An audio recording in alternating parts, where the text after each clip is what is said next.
Hello everybody, this is Chapter 6 of Past Sins by Penstroke. Shall we begin? Reunion of the Royal Pony Sisters. Twilight, along with the rest of the audience, applauded as the actors on the stage bowed and the curtain fell, marking the end of another performance. All of Ponyville, as well as a number of ponies from other towns, was sitting in the town's central square, which had been transformed into an outdoor theater for the spring festival.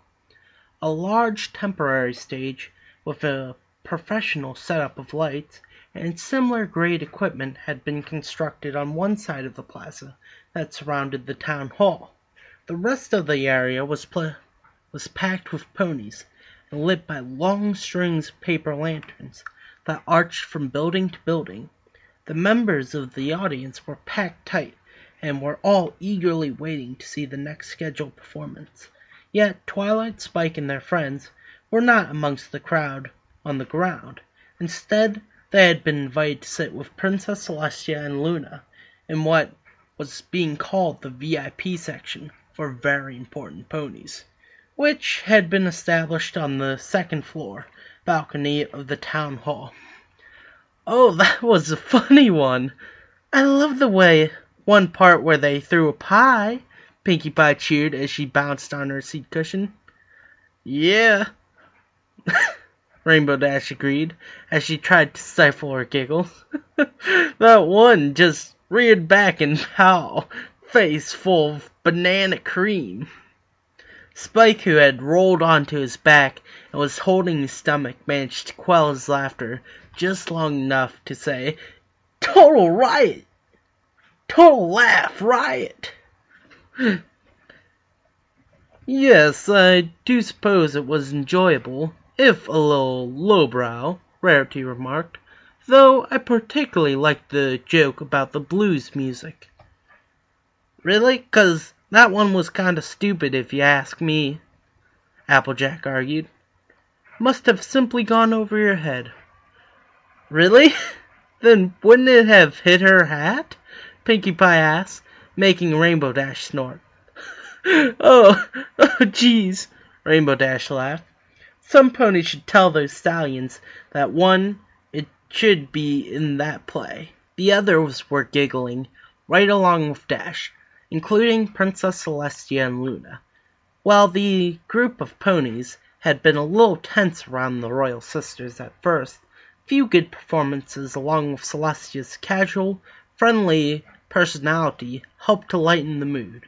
Princess Luna had joined in the conversation from time to time as well. While not as vocal as Celestia, Luna had, at the very least, practiced speaking with a more modern dialect since her public appearance as Nightmare Night. She had even cracked a particularly witty joke about the first performance, further helping Twilight and company feel more at ease around the Royal Sisters. "And what is the next on the festival program, sister?" Princess Luna asked, eager to see the next performance, but keeping her enthusiasm in check. Celestia casually cracked open her copy of the festival program and glanced across the page. "Let's see, the Reunion of the Royal Pony Sisters by Ponyville Elementary School." "Oh, yeah, this is the one I've been waiting for," Dash said eagerly, sitting up on her cushion. "This is the one about us." "Personally, I ain't as excited," Applejack admitted. "I know Apple Bloom wouldn't mean to, but she could right easily make me look like a fool. And I don't need no pony snickering behind my back because of this." I'm sure Apple Bloom will do fine," Fluttershy reassured. "After all, she actually knows you. I don't even know the pony who's going to be playing me." "Yeah, I guess you're right," Applejack agreed as she flipped open the program, sitting on her hooves. "Hey, it says here they got Nox to play Nightmare Moon." "Really? Huh. I guess that's kinda cool. I mean, sure she's got the right color coat, but I don't know if she's Nightmare Moon material. Rainbow Dash, that's mean, Fluttershy scolded. Dash shrugged. Hey, I just call it as I see it. Well, I wouldn't get your hopes up, girls. Nox wasn't feeling well earlier, Twilight lied. Oh, the poor thing. Did she have a stomach ache? Fluttershy asked. Oh, yes, a really nasty tummy ache, Twilight said, more than willing to latch onto Fluttershy's provided excuse. I actually left her back at the library with Owlicious. I doubt she'll be able to make it. Twilight, do correct me if I'm wrong, but sounds like this little filly is living with you, Celestia said casually. I'm surprised you haven't told me. Oh, really? I thought I told you. She's my cousin. Half-cousin. Really. But, yeah, she's been staying with me for a while now. Twilight was trying to speak as casually as possible, but was unable to stop herself from putting a stupid forced smile before quickly changing the subject. So, Princess Luna, are you going to be okay? I mean, this play is kind of about... Do not worry about me, Twilight Sparkle, Luna said flatly. I will be quite all right. The story of my return cannot be told without telling the rise and fall of Nightmare Moon. If I didn't want ponies to know about that part of my past, then I never should have let my jealousy get the better part of me. Luna turned to face Twilight and put on a reassuring smile. Furthermore, I've been informed that this play is not meant to dwell on my sins, but to celebrate my return to my true self. It's also performed by elementary school children. If anything, it will make ponies laugh at Nightmare Moon. And I think it would be nice to see that particular part of me portrayed comically. You do not need to worry about my welfare, though. I thank you for asking. Oh, you're welcome, Princess, Twilight said, smiling both because Luna was doing well and because she had successfully redirected the conversation. It was then the Mayor of Ponyville, Ivory Scroll, walked out to the center of the stage, once more playing her part as the Spring Festival's Master of Ceremonies. Fillies and gentle colts, Ivory began with her usual flair, I am now proud to present the Ponyville Elementary School's original play, The Reunion of the Royal Pony Sisters. The crowd applauded, the parents in the crowd with noticeable vigor. As the mayor stepped off the stage and the curtains opened, smoke began to curl out from the stage, and a few dark set pieces loomed in the sea of the mist. The only light came from the stars and the moon in the sky above, and for a moment all things were quiet. Beware, beware, you pony folk, for the tale I am about to tell is no joke. It is a story begun in days, months, and years gone by, about the pony sisters who in harmony ruled the sky. At this, one of the set pieces on the stage moved, causing some ponies in the audience to jump and others to gasp. What had appeared at first to be a set piece was in fact a cloaked equine figure, who moved at the center of the stage as a light clicked on.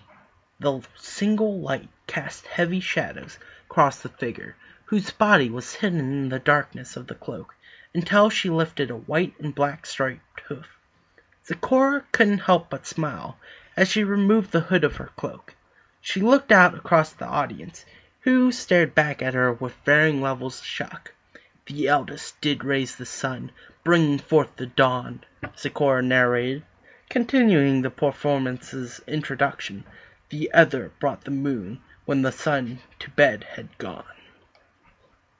2 more lights clicked on, revealing 2 small figures. Diamond Tiara and Silver Spoon were standing on the opposite sides of the stage, dressed in costumes that made it easy to identify them as Princess Celestia and Luna. The 2 fillies climbed up steps hidden behind the painted backdrop of rolling hills and came to a stop when they each stood on the peak of a painted mountain.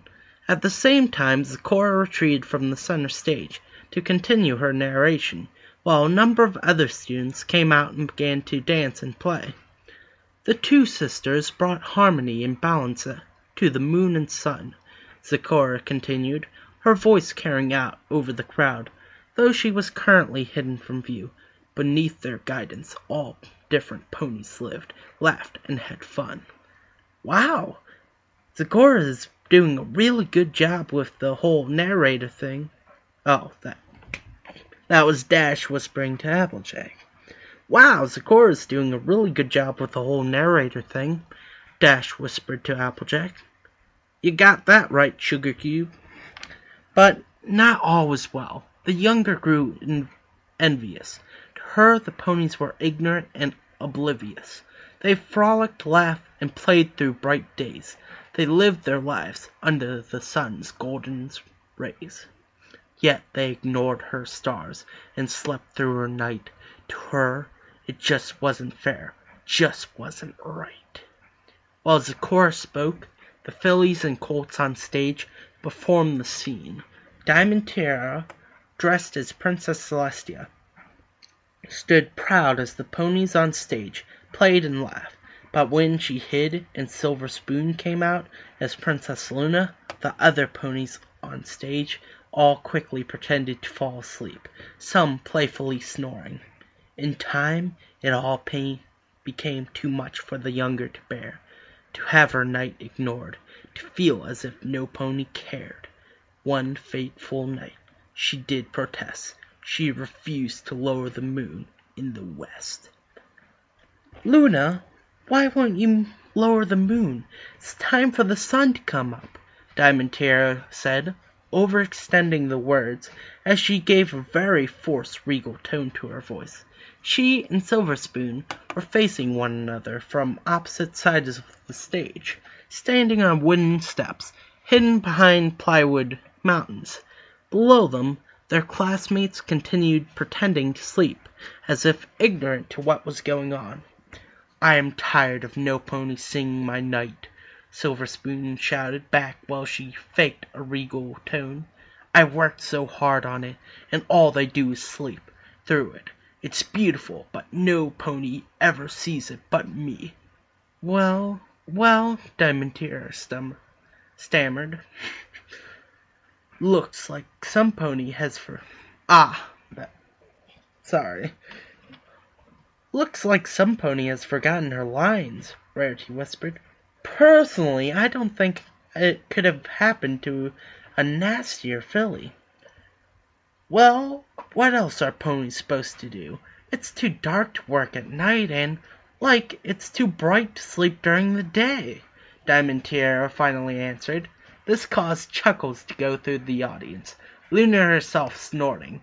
Diamond Tiara, in her moment of panic, had reverted to her normal, snooty way of speaking, and her voice was a comically inappropriate match for any princess.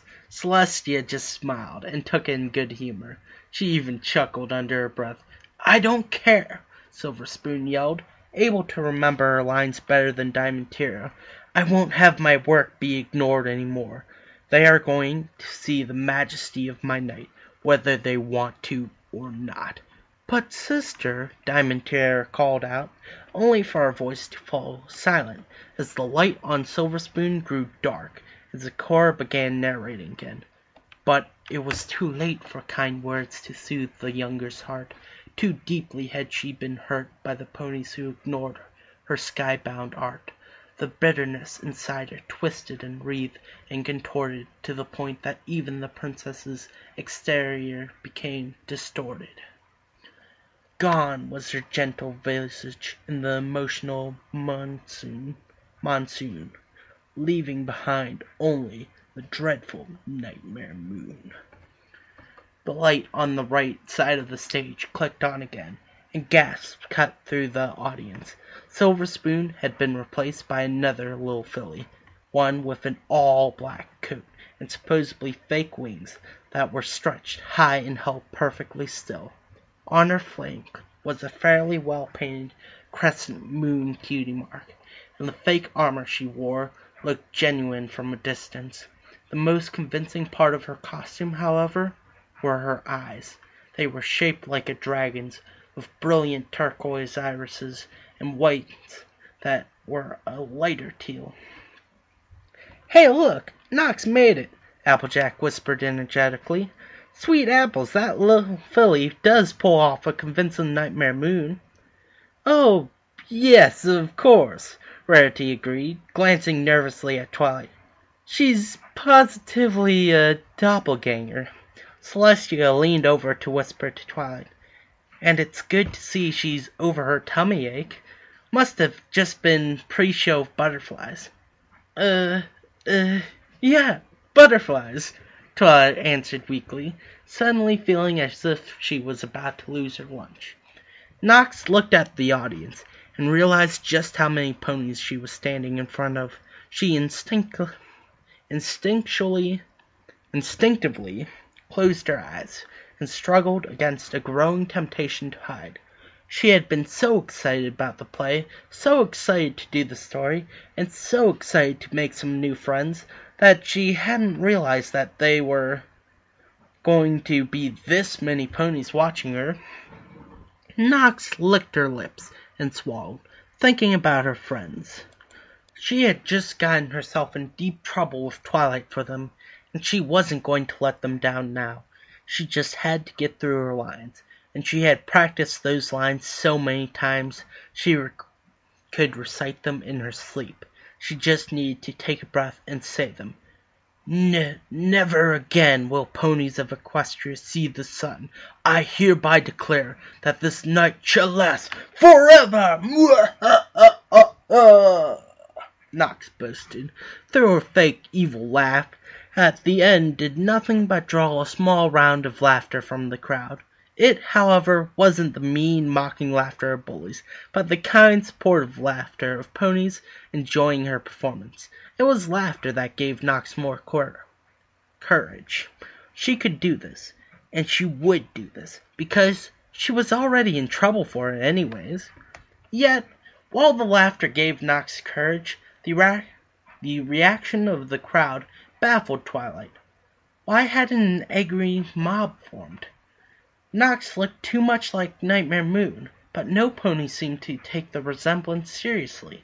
Were they all convinced that Nox's costume was just that good? She couldn't contemplate it for long as Zikora's voice drew her attention back to the stage. And night did last across the Ponylands, despite the elders' pleas and demands. In the end, with no other choice to be made, the sister had to take up the crusade. With the elements of harmony, a power beyond all measure, the elder banished her sister, in an act which took her no pleasure. The light on the stage began to flicker on and off in a rainbow of colors, as Nox faked cries of anger and pain. When the lights returned to normal, Nox had disappeared from view, and in her place a plywood moon painted with the visage of the mare and the moon had been lowered.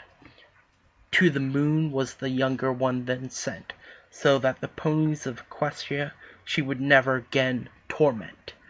The elder then took on duties twofold. She tended both the moon silver and the sun gold. Harmony was returned. The elder's actions many did commend, and for 1,000 years all was good. But this story is not at its end. With that, the curtains quickly shut, the first act of the play ending to an appropriate round of applause. There was only one pony who did not applaud. Luna.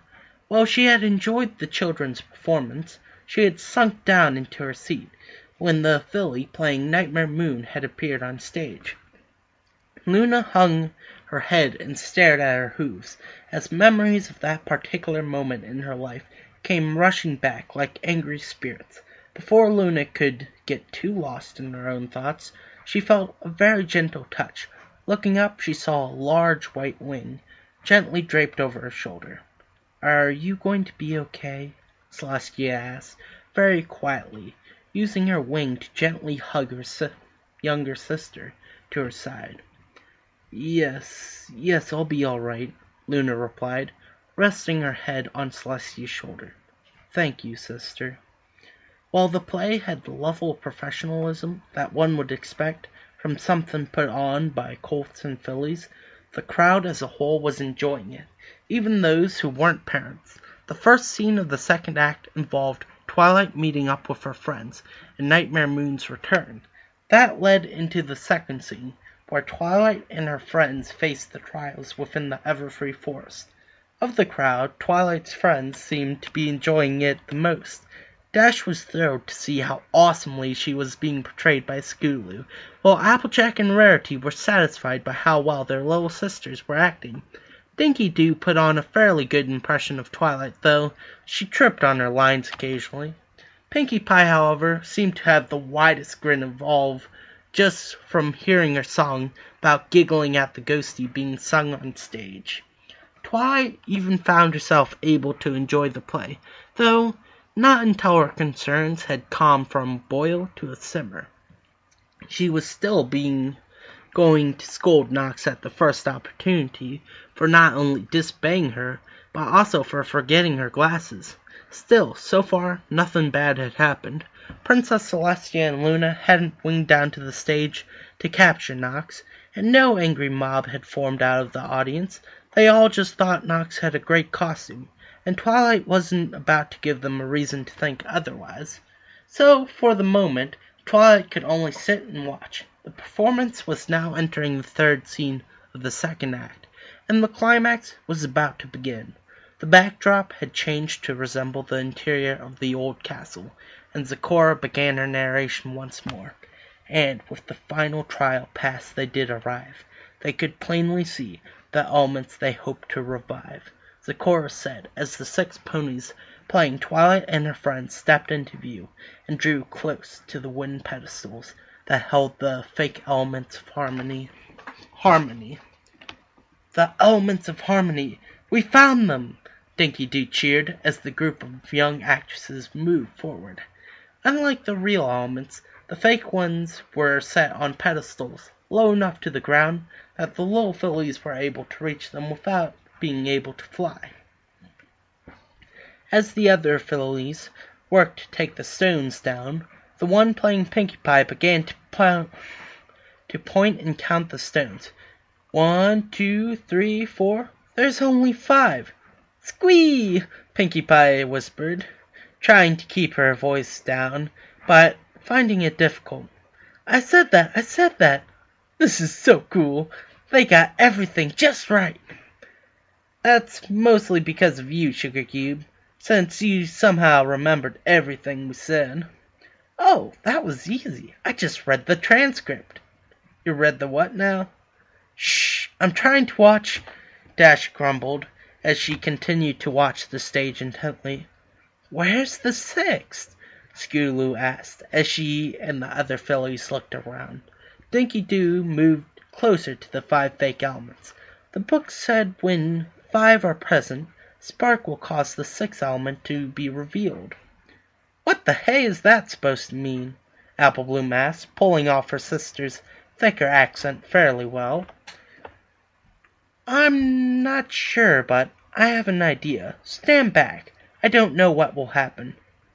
Come on now, y'all. She needs to concentrate, Apple Bloom ordered, ushering the other fillies off the stage and leaving Dinky Doo alone with the fake elements. Dinky knelt down beside the painted round props and made her horn glow, making it look like she was attempting a spell. As Dinky Doo concentrated a fog borrowed from the Cloudsdale Weather Factory and tinted indigo by special lanterns began to envelop the stage, the pedestal that held the prop elements of harmony were pulled out of view by ropes. At the same time, students backstage tugged on fishing lines connected to the elements, making them slide across the stage. When Dinky noticed them being draped away from her, she reached out a hoof. The elements! Her shout, however, did nothing but draw evil laughter from off stage. The laughter had come from Knox. She stepped onto the right of the stage, while the lights flickered, and students behind the scenes smashed pots and pans together, simulating thunder and lightning. Yet, despite Nox's ominous entrance, Dinky did as the real Twilight Sparkle had done. She lowered her head and beat her hoof at the ground aggressively. Nox lifted a hoof in disbelief and arched an eyebrow. You're kidding, right? Dinky, however, was not kidding. She charged at Nox, and Nox did the same. They raced towards one another, and just as the two were about to cross paths, the stage lights went dark, causing a small gasp of confusion to cascade across the audience. When the lights came back on, Nox was standing alone in the center of the stage, and Dinky Doo was over by the elements.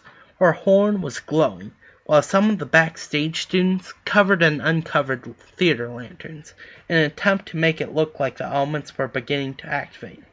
Nox raced across the stage, but before she could reach Dinky Doo, a number of lights which were aimed out at the audience flashed. The bright light blinded most of the crowd and obscured the stage from a few key moments. The lights were then dimmed, and the blinding effect gone. The audience was able to see Dinky Doo on the far side of the stage. She was pulling herself off the ground, as if she had been thrown back, while Nox stood in the center of the fake elements of harmony. "No! No!" Nox snapped, shrieking back in fear of the fake elements. But as in reality, the elements did not activate. The students playing with the theater lanterns stopped while Dinky Doo put on an overly large expression of shock. "But where's the sixth element?" Nox broke out her playful, evil laughter before she stomped on the fake elements. They crumbled under her hooves, and when they were nothing but shattered pieces, Nox turned to face Dinky Doo. She put on the wickedest smile she could manage and lifted a hoof to point at Dinky. "You little fool, thinking you could defeat me!" Nox called out, her voice turning very dark, very serious, and very convincing. "Now you will never see your princess or your son. The night will last forever!" Nox finished before letting out an evil laugh. Mwahaha. The most convincing evil laugh the audience had heard from her all evening. It sent a shiver down Twilight's spine. She had heard Nightmare Moon say those very words, and in a very similar way. She swallowed nervously and risked a glance at Celestia and Luna. The princess still seemed to be just enjoying the play, but Twilight still couldn't shake the worrisome thought from her mind. Nox had said those last lines too well. And thus the night again became ruled over by the younger, and banished from her body was the vengeful hunger. And from this story may a lesson you firmly grip. There is nothing stronger than the power of friendship. With those last lines from Zecora, the curtains fell, and the audience broke into a roaring round of applause. A few moments later, the curtains reopened, as Shirley stepped onto the stage, and gave a few quick bows and waves. Thank you all," Shirley said to the crowd. "I'm happy to see that you all enjoyed the play. The students worked really hard, and because of their efforts, this became one of the best plays ever put on by Ponyville Elementary School. Now, let's welcome the students back to the stage. First, a round of applause for those who played out story's heroes. Dinky Doo, Apple Bloom, Sweetie Belle, Scootaloo, Cotton Cloudy, and Sunny Days." The crowd eagerly complied, stomping their hooves as the students began to stream onto the stage. Applejack gave out an extra loud holler for Apple Bloom, and Rarity put her hooves together and whistled when it was Sweetie Belle's turn to take a bow. "Next," Shirley continued, doing her best to shout above the applause of the crowd, "we have the fillies who portrayed our dearest Princess Celestia and Princess Luna, who have graced us with their presence this evening. Diamond Tiara and Silver Spoon." Diamond Tiara and Silver Spoon came out, acting like proper divas, as they smirked and bowed in their Princess Celestia and Princess Luna costumes. They lingered on the stage a little longer than they should have, soaking in the applause. It took Shirley motioning towards them to get the two fillies to back up and stand in line with the others. And now, playing the wicked, dastardly Nightmare Moon, give a round of applause for Knox!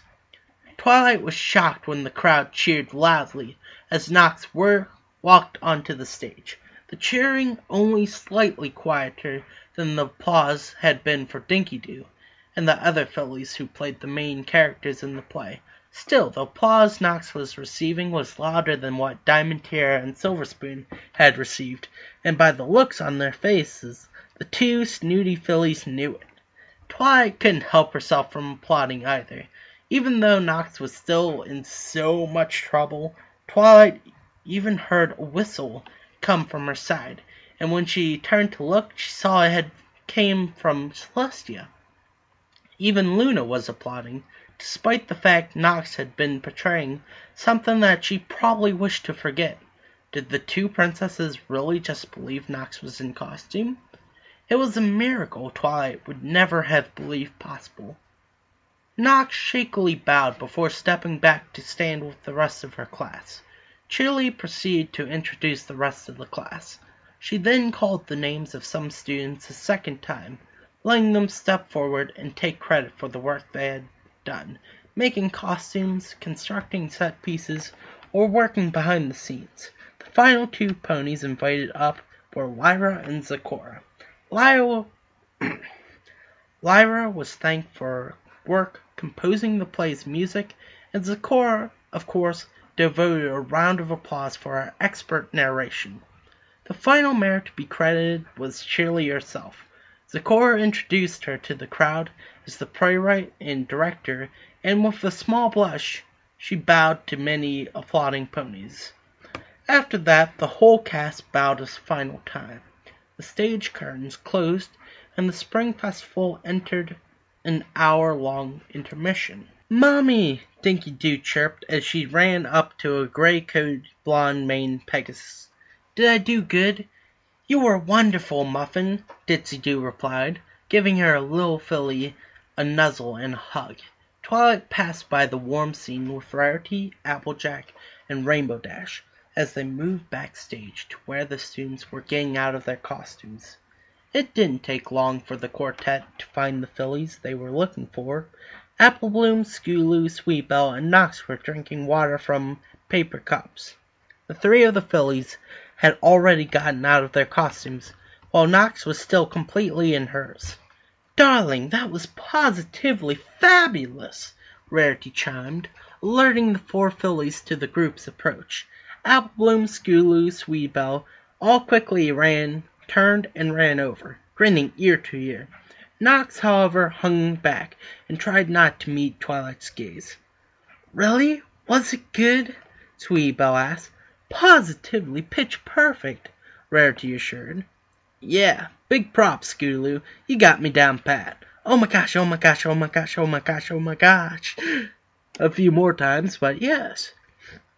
Skooloo rattled off, overwhelmed by the fact that she was getting such a compliment from her personal hero, Rainbow Dash. "How about me, big sis?" "It was like looking in a mirror, Sugar Cube," Applejack praised, giving Applebloom a little noogie. "Y'all did a great job, didn't they, Twilight?" "Yes, they all did amazingly well," Twilight agreed. Knox chanced to look up. Her currently undisguised dragon eyes met Twilight's, and she was able to smile. She smiled because Twilight wasn't glaring at her with disappointment or anger. "By the way, Twi, nice work on Knox's eyes," Dash said, before flooding over to inspect Knox more closely. "I didn't know you knew a spell for this." Twilight nervously smiled, thankful that Rainbow Dash had assumed it was a spell. "Oh, just something I found in one of my books. This is so awesome, I got to try it." "Say what now?" Twilight asked as her smile weakened. "Come on, Twilight," Dash said. She landed and used the hoof to motion towards her face. Lay that spell on me. I want to see what I look like with dragon eyes." Twilight swallowed nervously, only now realizing that she might actually be asked to perform the spell. There was no going back. She'd have to try at least once, and if she failed, then she could tell Dash she'd do it tomorrow, buying herself enough time to actually figure out the spell. Maybe she could pull it off. It would just be an illusion spell, like the one she put on Nox's glasses. Yes, it shouldn't be too hard, but it wouldn't last very long. That's why she had chosen to enchant glasses instead of Nox's eyes directly. With glasses, she could attach other spells to ensure the magic was resilient and long-lasting. Yes, in theory, the illusion spell could be applied directly to Dash's eyes. It was no big deal. She just had to use it on a live pony, with the opposite effect. She could do it. Maybe. Closing her own eyes, Twilight focused her magic. She gritted her teeth, concentrated, and felt the flash of the spell going off. For a moment she didn't dare to look. She feared that the spell hadn't manifested, and she had just made a fool of herself in front of her friends. But the gasps of amazement from the other ponies encouraged Twilight to open her eyes, and she was relieved to find that her spell had worked. Dash's eyes had been transformed, and now looked very dragon-like. She had strong irises with dagger-shaped pupils, and even the whites of her eyes had been tinted a lighter pink. "Whoa, this is so awesome," Dash said, catching her reflection in a nearby wall mirror. "Well, don't get used to it. The illusionary spell will wear off quickly," Twilight lectured. Yeah, I hear ya," Dash said, as she looked away from the mirror. "Still, I'm going to enjoy this, while it lasts. After we're done here, we have to find Pinkie Pie. She's so going to freak out when she sees this." "Yeah, I suppose she will," Applejack agreed. "I reckon all you little fillies have worked up quite the appetite with all this acting. How about we catch up with Fluttershy and Pinkie, and then all go to get dinner together?" "Yeah!" the fillies cheered in unison.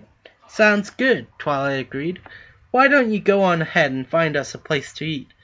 I need to help Nox out of her costume."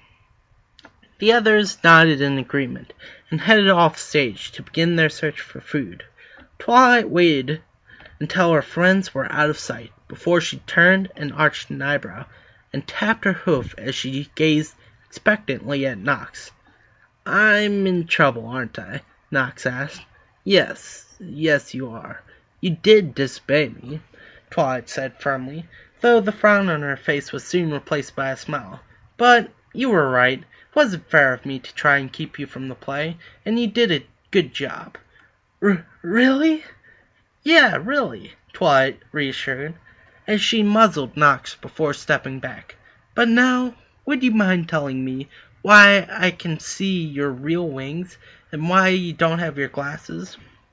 Nox sat down and began to trace circles on the floor with her hoof. "Well, when I was trying to get my costume on, I kind of broke the costume wings. I've been keeping my wings up like this all night, though, so no pony has been able to tell the difference. And the glasses? I forgot them," Nox admitted. "Cheerily thought you must have cast a spell on my eyes, since you're so good with magic." "Well, if there was a night to forget your glasses, this was it," Twilight said with a chuckle. "Now, why don't you get on my back? We'll use my teleport spell to get back to the library. Then we'll get you out of that costume and get your glasses and vest, and come back so we can eat dinner with the others." "Really? You aren't going to make me stay at the library?" "Kind of pointless now that the play is over," Twilight remarked. "So no, you can come back with me and have dinner with every pony." Nox gave a wide smile as she hopped up onto Twilight's back. Thank you, Twilight. And then we'll discuss your punishment in the morning." Nox flattened her ears, realizing she had not gotten off the hook. "Oh, okay." "But, Daddy, how could they cheer louder for her? She was the bad mare, and I was Princess Celestia." Diamantier, please be quiet and eat your dinner, Affluent scolded. Diamantier and Silver Spoon's families were seated together at one of the Ponyville's cafes. The restaurant was a fair distance from the spring festival, so it wasn't too crowded. The parents had chatted lightly about the performance, but had long since moved on to other topics, despite Diamantier's continued desire to keep whining about what had happened. The worst of it was that Diamantier hadn't been able to escape Knox. Within 20 minutes of her family arrival at the restaurant, Knox had arrived with Scootaloo, Applebloom, Sweetbell, and a bunch of other older ponies. Now the large group was laughing and chatting at the far end of the restaurant, despite the many dirty looks Diamantier had shot in their direction. "Oh, look, honey," Affluent whispered, drawing Filthy Rich's as well as Diamantier's attention. The whole restaurant, in fact, had turned their heads to watch as Princess Celestia and Luna walked into the restaurant. "I wonder what brings them to this quaint little eatery. It's not what I would consider royal class," Silver Spoon Mother whispered. "Well, isn't it obvious? They were so enamored by our daughter's performances that they came looking for them. Now, every pony, look your best," Silver Spoon's father assured, and soon the 4 adults and 2 fillies were doing just that. They quickly primped and preened themselves as the princesses began to walk in their direction. However, despite Diamantier's wide grin, the princesses strolled right on by, as if they weren't even there. "What are they? Where are they going?" Diamantier whispered harshly, as she turned around in her seat. "No, they aren't. They are! They're sitting with those losers!" "Diamantier, hush. It isn't our place to judge who the princesses sit with," Affluent scolded. "But it isn't fair. I actually had to dress up and put on a real costume to look like Princess Celestia. Knox didn't have to do anything. She put on some fake wings to look like Nightmare Moon." Filthy Rich opened his mouth to tell his daughter to be quiet, but as he did, he looked over his shoulder and caught a glance of the filly in question. "She does look a great deal like Nightmare Moon, doesn't she?" "Like totally! She didn't have to even dye her coat or mane or anything. Those are her natural colors. It isn't even fair." Diamantier's father just kept staring, his blue eyes flashing a bit before he turned back to the table. "Yes, it's an uncanny resemblance." Well, Twilight yawned. That was a long night. She had just arrived back at the library. Both Spike and Knox were sprawled out across her back, sleeping soundly. It was cute to see them like that. The cuteness, however, didn't make them any lighter. Twilight was worn out after carrying them back from the restaurant. Owlicious gave a welcoming hoot when Twilight came in the door, and she returned his welcome with a nod. She moved to and climbed the library staircase, carrying Spike and Knox up to the bedroom. Spike was the first to get tucked in. He mumbled something about Rarity and donuts before he turned over and snuggled into his blanket. Knox was next, and Twilight gently slipped her out of her vest and glasses before tucking her beneath the covers. Then the two tucked away. Twilight turned to head downstairs, only to hear a small voice call out to her. "Twilight?" "Sorry, Knox, I didn't mean to wake you," Twilight apologized. She turned back to see Knox's bright eyes staring at her in the dark. "It's okay. Thank you for letting me go to dinner with every pony." Twilight moved back over beside Knox's bed and made sure she was properly tucked in. "You're welcome. Now, you should get some sleep. You've had a long day." "Okay," Knox whispered hesitantly. "But, Twilight—" "Yes?" Knox looked down at her hooves and anxiously fiddled with her blankets. "You remember what happened in the forest, that thing I remembered or dreamed about in the castle, how I wanted to hurt you?" "Yes, I remember," Twilight answered with a nod. Knox paused and swallowed nervously. Gulp. Was that Nightmare Moon's memory? Twilight glanced away from Nox and rubbed the back of her neck. What makes you ask that? When I was on stage, when I was saying my last lines, I remember I heard those same words in that nasty memory, Nox confessed. Then I started saying them just like that nasty voice I heard did, and it was like I had really said them before. Was what I acted out in the play, was it really the same thing Nightmare Moon did? Twilight froze for a moment, debating how to answer the question. She had been striving to try and protect Nox from what she had feared was the truth. Yet, after the long day, Twilight didn't have the mental strength to try and contrive some new lie to shield Nox, who was too smart for anything overly simple. In the end, Twilight could only nod. And when I went to the play, every pony kept telling me that I looked just like Nightmare Moon, Nox stammered. They said my eyes were perfect and so were my wings. They thought they were fake, but they're not. And I don't know if any pony else besides the princesses who's an alicorn like me either. And before the play started, I saw that book again and looked at the picture and after hearing what every pony else said, Nox tried to brush away some tears that had formed in her eyes, and looked up at Twilight. Is the reason I remember that night, remember you, and remember wanting to hurt you, is the reason that I look like Nightmare Moon? Is it because am I somehow? No, Twilight said firmly, but comfortingly. You are not Nightmare Moon. But what about...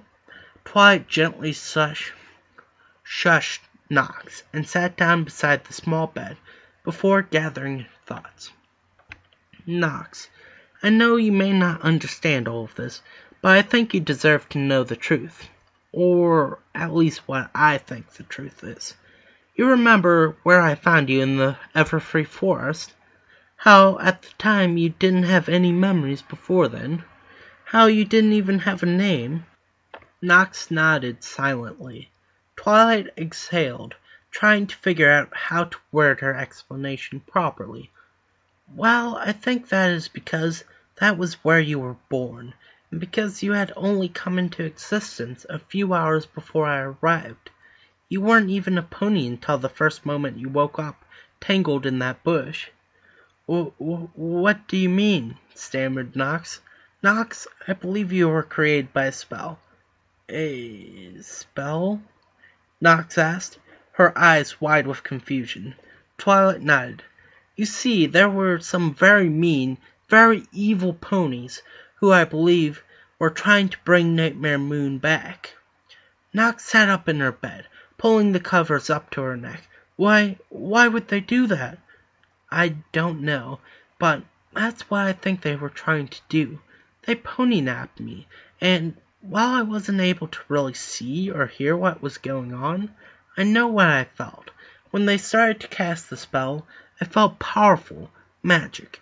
Magic I have only sensed once before, when I was in the presence of the real Nightmare Moon. So, if my theory is correct, they were trying to bring Nightmare Moon back. They were actually able to start the spell, but then Princess Celestia arrived and stopped the mean ponies. She interrupted the spell, rescued me, and her guards arrested all who were involved. And that's where I came from, Nox asked cautiously. The thing about magic is that if you interrupt a spell, you can't really be sure what you'll get, Twilight explained. The spell wasn't complete when it was interrupted, and I think you're the result. I found you right next to the same clearing where the spell was cast. At this, Nox began to sniffle tears, already starting to stream down her face, as she bit her lower lip. But... That means I'm Nightmare Moon. No. No, Knox, you're not. But you said that I came from that spell, Knox blubbered, her crying turning into full-fledged sobbing. And you said that spell was supposed to bring back Nightmare Moon. If the spell made me, and I look like Nightmare Moon, and I have her memories, then I must be... The tears Knox had been trying to hold back came flooding out, and she wailed, I'm Nightmare Moon! I was the one that did all those bad things in the play.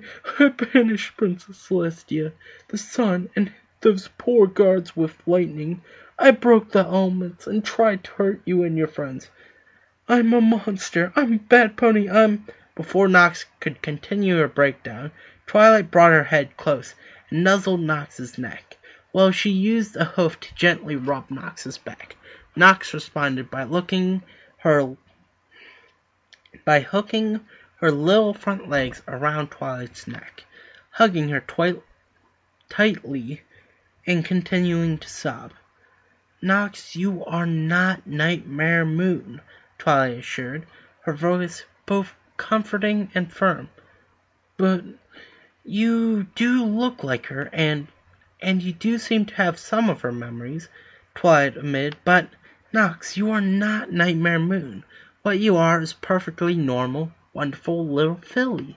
Sweet little filly that likes going to school and was willing to get in big trouble just so she didn't let her classmates down. Twilight gently pulled herself out of Knox's hug and began to wipe away some of Knox's tears. Nightmare Moon wouldn't do any of that. She wouldn't even have friends.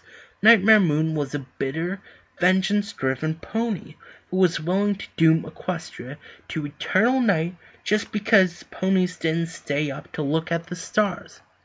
And that isn't you, Twilight continued. You aren't the same pony. You are not Nightmare Moon, and you never will be. Knox sniffled loudly. You promise? I promise, Twilight assured as she nuzzled Knox once more. This drew a smile from Knox, but the moment of happiness was doomed to die quickly as a fresh frown and new tears appeared on her face. What's wrong? Twilight asked. If I was created by spell, then that means I don't have a mom and dad. I don't have a family like my friends. Twilight winced, realizing too late that Knox had figured out more than she wanted her to. She had to think fast. She didn't want Knox to have to go to sleep with the knowledge she was born from a spell in the forest and that she had no real family. That was just too much to put on her, at least all at once. Knox, just because you weren't born like a normal pony doesn't mean you don't have a family. Knox rubbed her tear-streaked face with a hoof. It doesn't. No, you have all the family you could want right here in Ponyville, Twilight reassured her. Family is more than just ponies you're related to. Family can also be your friends and ponies who care about you. After all, don't you have really great friends? I do. There are plenty of others who care about you, too. Just look at Spike. He's practically your brother. Knox frowned again, though this time in confusion. But Spike is a dragon. How can he be my brother? Well, Twilight paused, needing to find right words. Spike keeps an eye on you when I can't, and he really appreciates it when you help around the library. I know sometimes he teases you and gives you a hard time, but he only does it in good fun. I also promise he'd be among the first to jump up and help if you were ever in trouble. There's also Owlicious. He's my second assistant and pet. He also helps look after you. He brings you those little flowers and other presents once in a while and helps you with your homework when I don't have the time. He even got himself in trouble so you could go to the play. Then there's Pee-wee, Twilight continued. You spoil him with treats when Spike isn't looking, and he loves you for that. He even let you have one of his feathers for show and tell one day. So, even though Owlicious is an owl, Pee-wee is a phoenix, and Spike is a dragon, they treat you like you're part of our family." Knox tilted her head to the side, contemplating what she had been told. "But if Owlicious and Pee-wee are pets, and Spike is my older brother, what does that make you?" Twilight felt the air catch in her lungs at the question. She had just been posed to her. What was she to Knox? What was Knox to her? She could easily say she was just an older sister, like Spike was a brother, but that didn't feel right. Applejack was an older sister to Applebloom. Rarity was an older sister to Sweetbelle.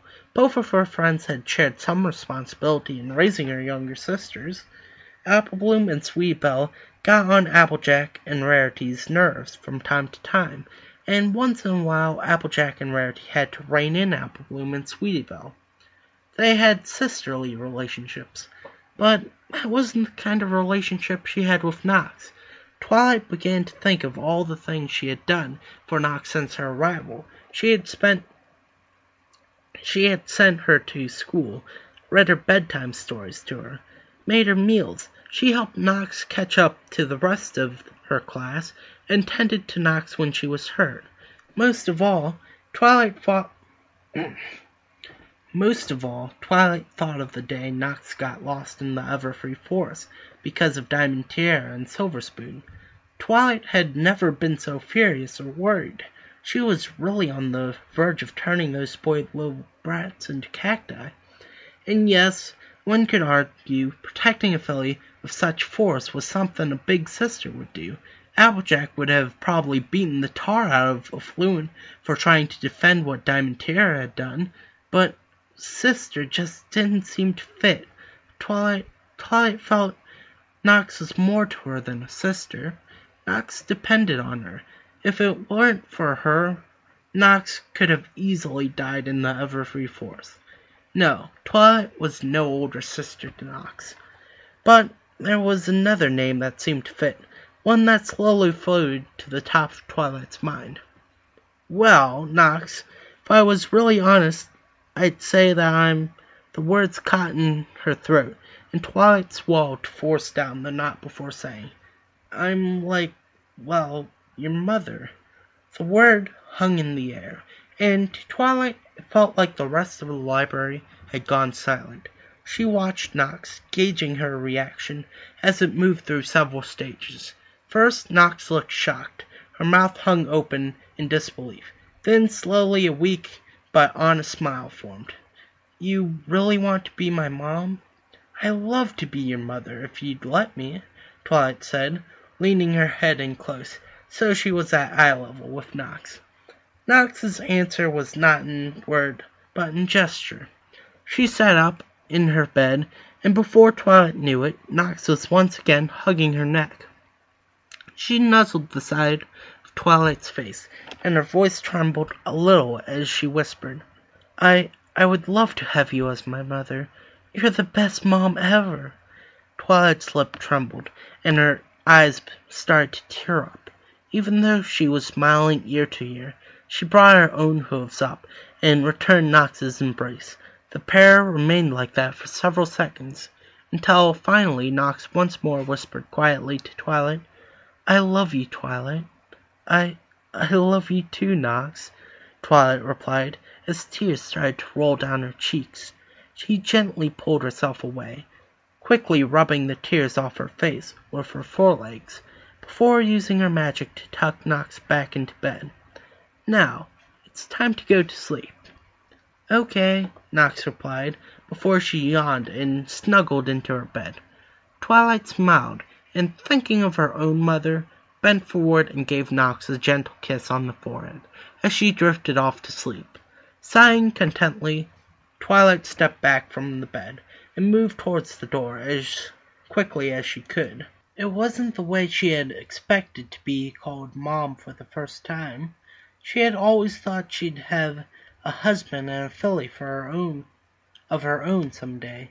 It had never occurred to her that Knox could become so important to her.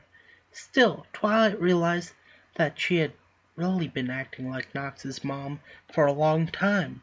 She had been reading her to sleep at night and made sure she went to school. She had run into the Everfree Forest and nearly turned Diamond Tiara into a cactus, all for Nox. She'd been acting like it, but it was a whole other bucket of hay to actually be called Mom. Twilight would think about that in a minute. First, she needed to go have a word with Aloysius about why he had let Nox sneak out to the play. Yet, before Twilight could reach the door, a whisper to her. "Hey, why am I just the older brother? Can't I be your uncle or something?" Twilight turned and smiled across the room at Spike. He was sitting up in his bed, arms crossed over his chest, as he eyed Twilight. "Personally, I think he's more of an uncle, too." "Spike, I was the one who hatched you, and I helped raise you, before you could talk and look after yourself. Also, technically speaking, you're still a baby dragon, and that kind of makes me your mother, too." "Pfft, whatever. I say I'd make a better uncle," Spike stated before bringing his claws to his face. "Especially if you let me have that awesome mustache back. No uncle is complete without a mustache." "Sorry, Spike. No mustache. Now, you should get some sleep." Yeah, I heard you the first time, Mom," Spike scoffed before he lay back down and threw the blanket back over himself. He was asleep almost instantly, and Twilight couldn't help but giggle quietly as she crept out of the bedroom and headed downstairs. "Aloysius, can I have a word with you? Hoo-hoo." Oh, is right, mister," Twilight firmly asserted. Yep. And that's the end of the story. Or chapter, rather. Yep, nowhere near the end of the story yet. But it's enjoyable so far. Sorry I wasn't on the top of my game today. It appears I'm slightly sick. I didn't even know, that I was slightly sick, but apparently I am. Because I started coughing. Either that or my voice is going crazy. Or something.